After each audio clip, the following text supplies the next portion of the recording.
Okay. All right. I'm a little discombobulated this morning. Don't mind me. The weather keeps, like, some days it's like 83 and some days it's like 75. So today we went for a walk because it was 75. Because it rained last night. And it may be rainy for the next couple of days. We don't know. All right. We are in chapter 15. We are in Physical Perfection Concluded. Which is where he gets into the meat and potatoes, his suggestion for how to treat for things. We are on page 222, starting with the section called How Habits Are Acquired and Treated. What is a habit? A habit is a desire objectified, the continuous character of one's thoughts and feelings, a desire for something that will give satisfaction. At the root of all habit is one basic thing, the desire to express life.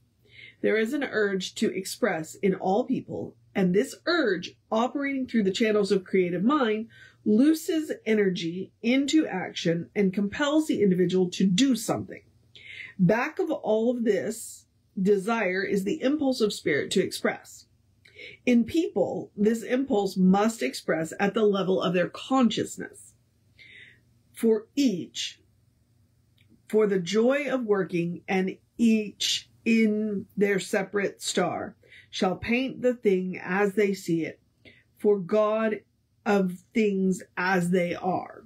I'm assuming that is a poem from somebody, but he doesn't tell us who or where. Welcome to Ernest. Doesn't cite his sources. Some express themselves constructively and some destructively. Suppose a person who has the liquor habit comes to you to be healed. You would not treat that habit. You would not pray for the person to be healed. You would know that you are dealing with a person who has the desire to express life and who, for the moment, thinks they must express it in the terms of intoxication. They once thought this expressed reality to them. They now know that it does not, but they cannot, with mere willpower, stop it. For the habit appears to have taken complete possession of them. We might well remember always that unless we control thought, it will control us. In giving treatment, first recognize who and what this person is. Saying something like this: this person is the full and complete expression of truth, and that as such they are free from any sense of limitation. They are not bound by any sense of inferiority which they need to cover up, for they are a unique individuality expressing all of the attributes of God. They are free from any delusion or fear of delusion. They know that the spirit of truth within them is complete and always satisfied. They have no longing outside of the longing to express their own divinity, and they have the assurance that they shall be able to gratify this. Blessed are they who do hunger and thirst after righteousness, right living. He has that in parentheses. For they shall be filled, because that, I believe, is a Bible quote. This thing which calls itself the liquor habit has no power over them and cannot operate through them.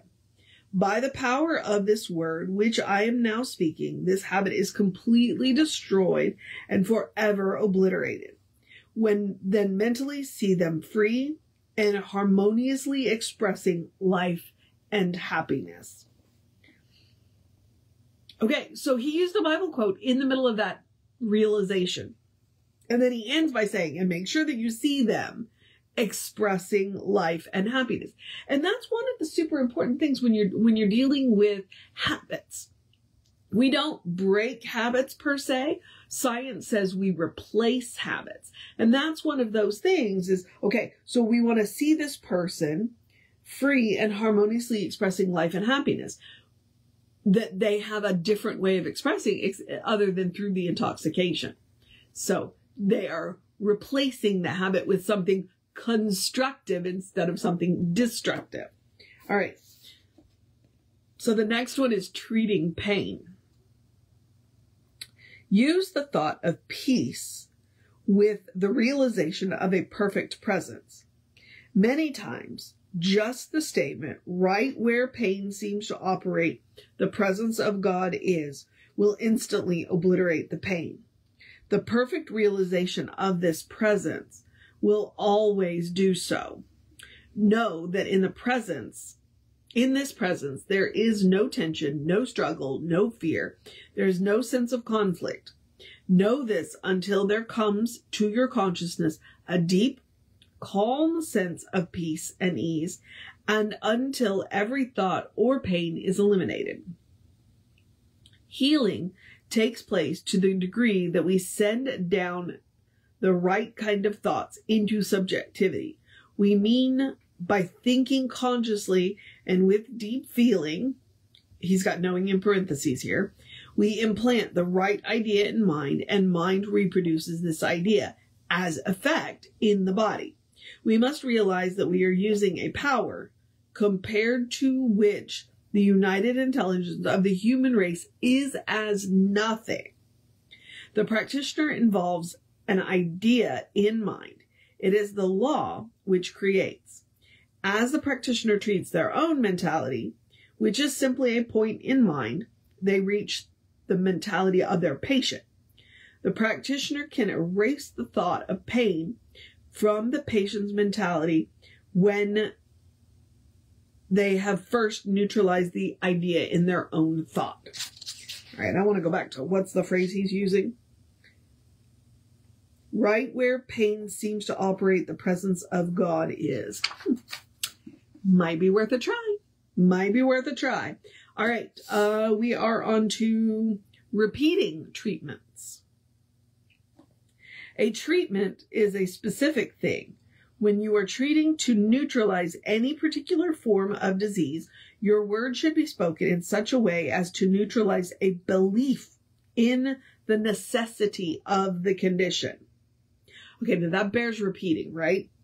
Your word should be spoken in such a way as to neutralize a belief in the necessity of the condition. Each treatment must have in itself everything necessary to cover the case. When you treat, resolve things into thought, bodies, people, objects, and all things. Everything is a thing of thought. Having resolved everything into thought, know that disease is neither person, place, nor thing. It has no location, does not belong to anyone, cannot operate through anyone. Know that it is a false image with no power, and then you are ready to mentally dissolve it. Always come to a complete conclusion when giving a treatment. Always feel that it is done, complete, and perfect, and give thanks for the answer as if it were already objectified. In the interval between treatments, do not carry the thought of the patient around with you. To do so is to doubt, and this mental attitude must be completely overcome. Each treatment should be a complete statement of the reality of being. The treatment should be repeated daily until healing takes place. If it takes 5 minutes, 5 hours, 5 days, or 5 years, the treatment must be kept up until the healing is accomplished. This is the only method we know. It is not enough to say that everything is all right. This is true in principle, but in fact, and in human experience, it is only as true as we make it. Treat until you get results. A healing takes place when the patient is no longer sick, and until such time, mental work should be done. Interestingly enough, in other places he says, treat the treatment. Don't do the treatment again. So, Ernest occasionally will contradict himself. But it's interesting that he says the treatment should be repeated daily until the healing takes place. You're not going to do the same treatment every day. each day you're probably going to treat the treatment that you treated before, because you're not treating the disease, you're treating the belief in the necessity of the condition, is what he said. So interesting, right? All right. I'm going to do at least one more section, maybe two. They're kind of short sections, so we're going to get through it. This one is headache.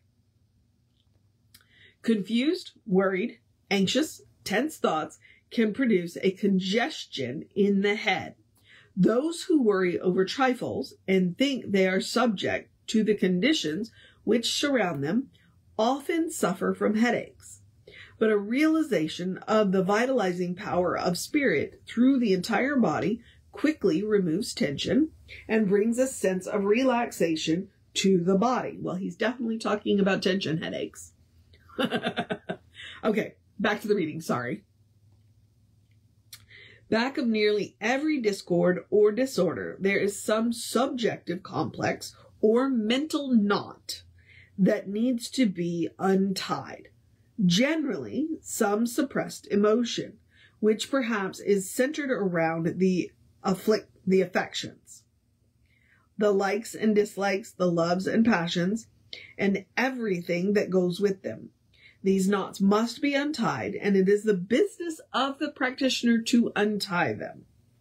A treatment for peace alone often brings quick results when one is suffering from a headache. If one can stop long enough to realize, infinite intelligence within me lifts me out of worry, confusion, and doubt. Many times, nothing else is necessary. And a safe rule for the prevention of headache is thinking correctly.